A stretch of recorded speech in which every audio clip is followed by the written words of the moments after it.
Welcome on the Deadwood Jedi. This is another Raid Shadow Legends video. Today we're going to be talking about an Infinity team, specifically using 2 Demythas to make an Infinity team. Now, I get a ton of questions on Infinity comps, and typically my answer is pretty much the same all the time.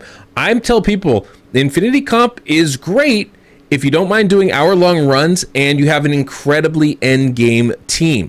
Because the problem with the Infinity team is it's not going to be good if you don't have incredibly high-end gear, not to mention the specific champions.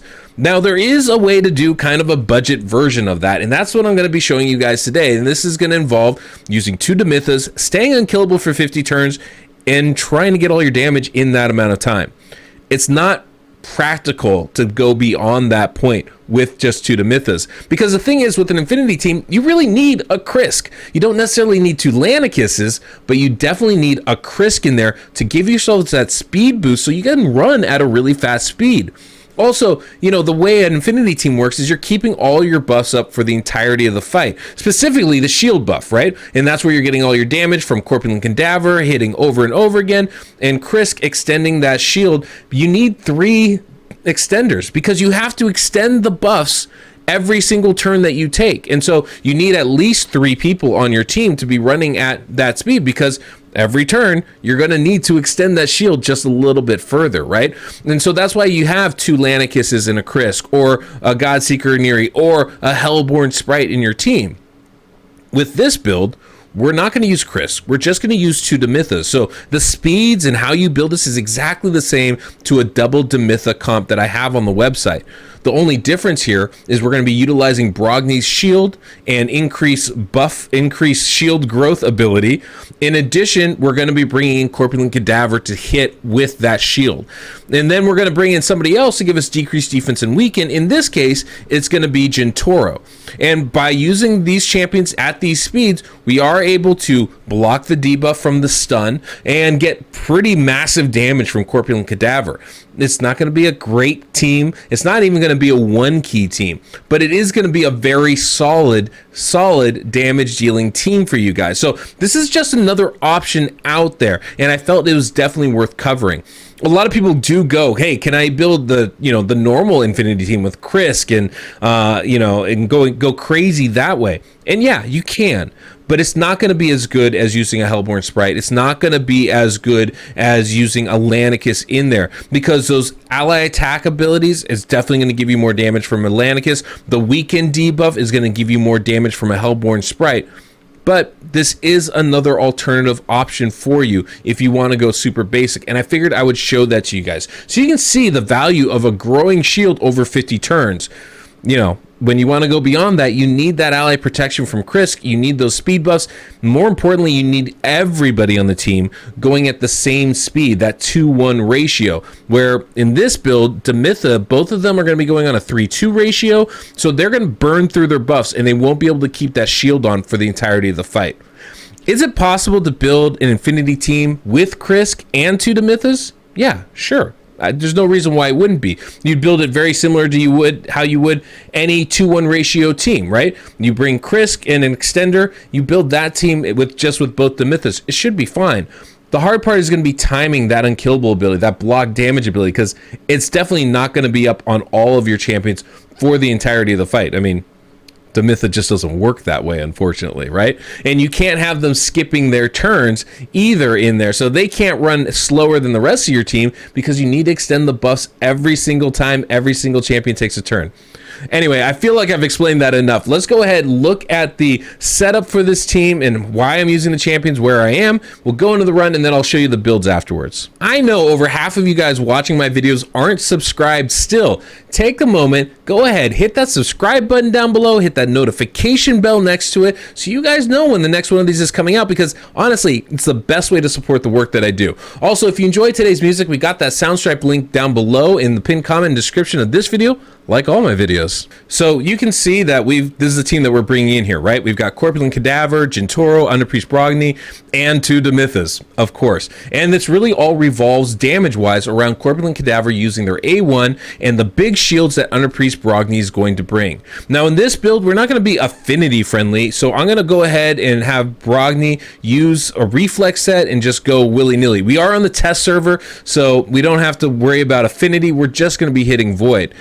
But it really comes down to Corpulent Cadaver's A1 skill. It's just an amazing ability because it does damage based solely on the shield that we have on him. So the bigger the shield, the more damage that gets done. It's not based on anything else on the kit. Doesn't matter if we have weaken up, doesn't matter if we have decreased defense up, doesn't matter about any of that stuff. He doesn't even need to crit. So even though I have him built to do damage, it's not going to have a major impact on the actual damage that we do because it's all just based off the shield, which makes it a really incredible ability. Of course, then we have Gentoro, who's going to give us decreased defense and weaken for this build. Gentoro's a great damage dealer, and so I figured that would be a perfect choice to make sure we keep decreased defense and weaken up the full fight. We do need that for Brogni's A2 ability. It's going to really maximize what he does there. And then of course we do have Brogni. Now we're going to use his A3 to start, and then we're going to turn it off. We don't need it after that because the Demythas will keep it on our damage dealers for the entirety of the fight. That'll give us a shield, and that'll make sure that we don't actually get stunned. And we're just going to be prioritizing his A2, which will grow the shield based off the damage he does. Again, why we need decreased defense and weaken, and why I built him as high damage as I could. Could definitely do probably a bigger damage build on him, but you know, for this, I think for this showcase, this should be plenty. And then of course we have the 2 Demythas. They're both going to be over 260 speed, and that should be just fine for how this is going to work for us.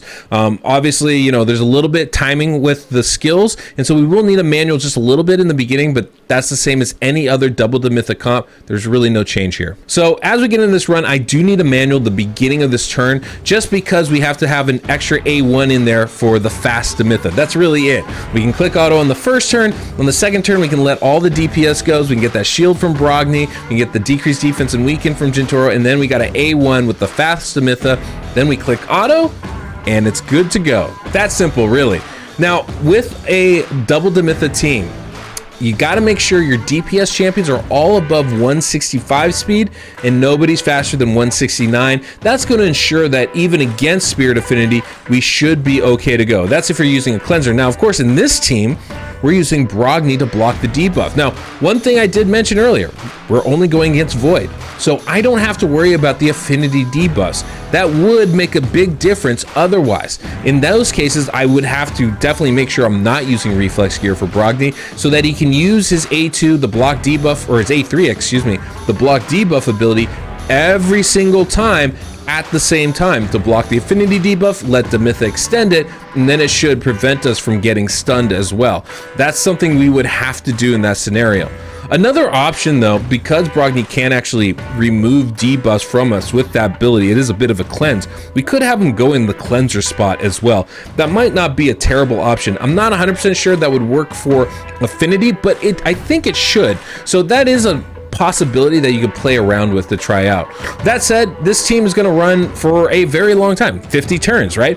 There's nothing going on here, and we're just going to continually build that shield on Corpulent Cadaver and let him go to town. He's going to end up doing crazy amounts of damage, several 100,000 of damage on each of those A1 hits.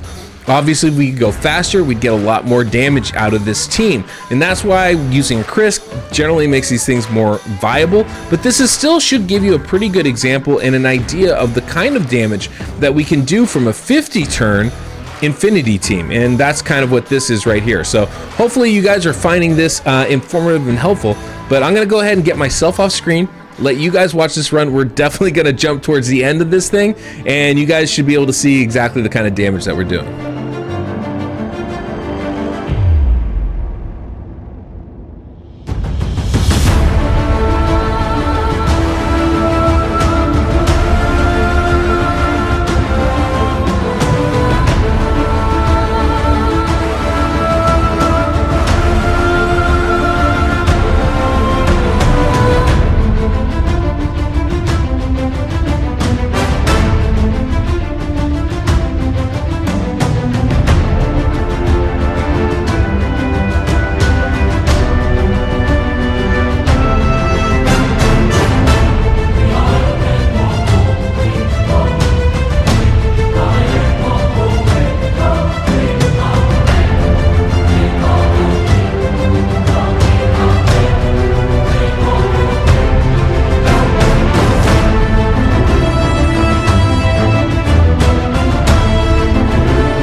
not a bad run. I mean, 40 plus million damage is a pretty good result. Now, I do have them built well, but still, that's not too bad. That's mostly Corpulent Cadaver doing like 18 million on that, and Brogni doing another 12. So you can see this is easy, pretty easy to get a 2 key out of this type of a team.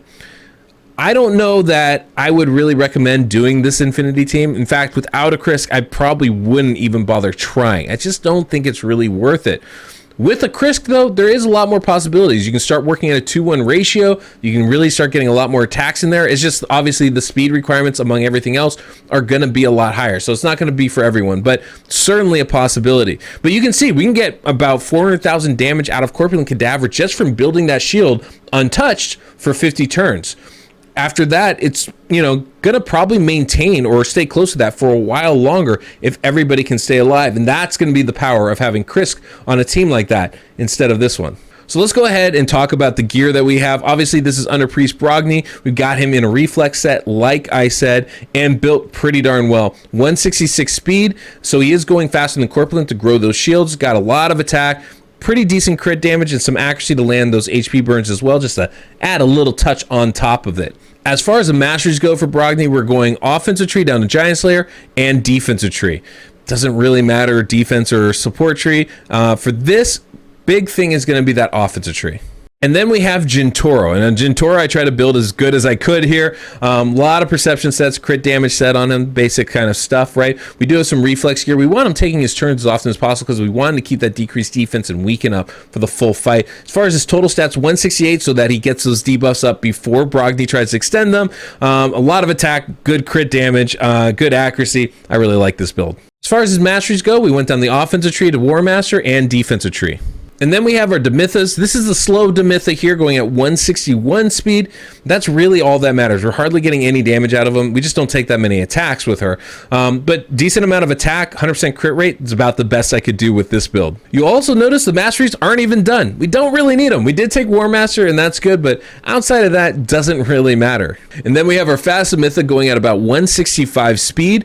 She's got a couple speed sets, crit rate, the same kind of deal. Fair amount of attack, good speed, good crit rate. That's really all that we're asking for in this build. And so that's all that we're getting. As far as her masteries go, we're going down the offensive tree and the defensive tree. And then we have Corpulent Cadaver. I did put him in a toxic set to try to add a little bit more damage to things. I tried to build him up to do as much damage as possible.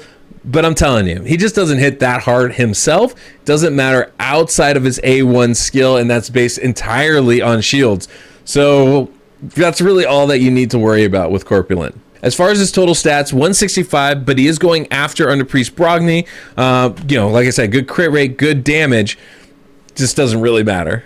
And as far as his masteries go, we went down the offensive tree, again, all the way down to the defensive tree, and that's pretty much all we needed to do. So, is Demytha a viable champion to use in an Infinity comp? Absolutely, right? Absolutely, you can do that, but you got to temper your expectations. One of the things that Demytha, and if you can use 2 of them in an Infinity comp, you can potentially block all the damage for the Corpulent Cadaver roll, and that's where you're getting your damage from. So that's not a bad thing to do, but I still feel having Hellborn Sprite in there, having Lanicus in there are definitely better options. Even if you're able to build up that shield without any damage in the beginning of the fight, I don't think it's going to be equivalent to getting extra attacks like you do when the ally attack from Lanicus, or getting that weakened debuff like you would from Hellborn Sprite. This is, of course, talking about a real Infinity comp utilizing Krisk.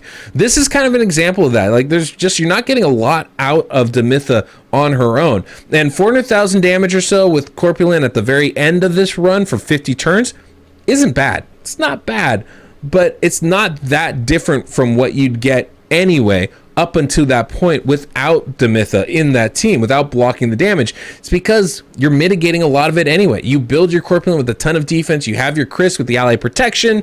There's not a lot to worry about when it comes to that. You're going to be okay as far as soaking up the damage initially. It's not going to reduce your shields enough to validate not using those other champions in your build. So I think that if you're going to be building Infinity Team, you want to use Lanicus, you want to use Hellborn Sprite. Those two are going to be better options than Demytha, but Demytha definitely can work. She can definitely do the job for you. And as you can see, if you can last 50 turns, you can do some stuff, right? That doesn't matter like how anything else. Like 50 turns of stuff is going to be 50 turns of stuff. That's going to get you a 3 key. That's going to get you a 2 key. Might even get you a 1 key damage team. So, you know, I think if you can build the Infinity comp, there's nothing wrong with going down that road. So anyway, I wanted to cover this for you guys. I had a lot of people ask me these questions over the last few months and figured might as well answer some of them. So hopefully this was informative for you guys. Until next we meet, I'm the Deadwood Jedi.